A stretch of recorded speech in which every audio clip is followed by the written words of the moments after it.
Hello, good morning sa lahat. Shout out sa lahat ng small content creator katulad ko.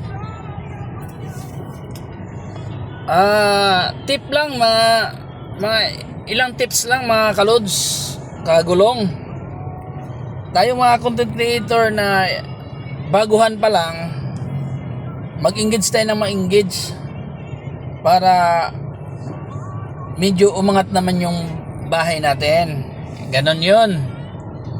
At sa mga big content creator naman, kung mapanood nyo naman mga video naming baguhan pa lang, paki-support naman kami. Support lang. So ngayon, mga kagulong kalods, napanood mo to, mag-iwan ka ng bakas dyan sa baba. Ako ring bahala sa'yo. Maraming salamat and God bless.